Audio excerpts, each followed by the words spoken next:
এই ভিডিওতে আমরা জানবো অনুভব করো বা সেন্সিং সেকশনের ব্লকগুলো সম্পর্কে। তোমরা লক্ষ্য করলে দেখতে পাবে অনুভব করার ব্লকগুলি দেখতে কিছুটা ভিন্ন আকারের। এই ব্লকগুলোকে নিয়ন্ত্রণ ব্লকের সাথে ব্যবহার করে সিদ্ধান্ত গ্রহণ করতে বা প্রয়োজন অনুযায়ী মান বের করার কাজে ব্যবহার করা হয়।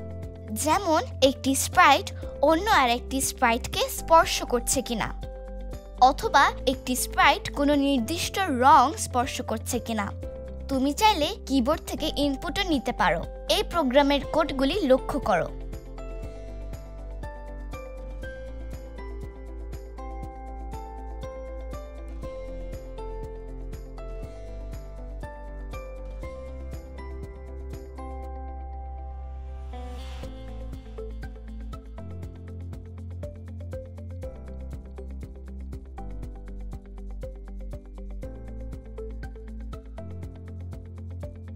দেখলে আমরা কিবোর্ড থেকে ইনপুট নিয়ে একটা সুন্দর প্রোগ্রাম লিখে ফেললাম। অনুভব করো দিয়ে আরো মজার মজার কাজ করা যায়। কোনো বাটন প্রেস করা হয়েছে কিনা বা তোমার কম্পিউটারের মাউস পয়েন্টার এখন বন্ধ আছে কিনা তা দেখা যায়। তুমি চাইলে বর্তমান বছর বা মাস স্ক্রিনে দেখাতে পারবে। এখানে বাকি ব্লকগুলোকে দেখে অনুমান করার চেষ্টা করো তো এগুলোকে দিয়ে আর কি কি করা সম্ভব।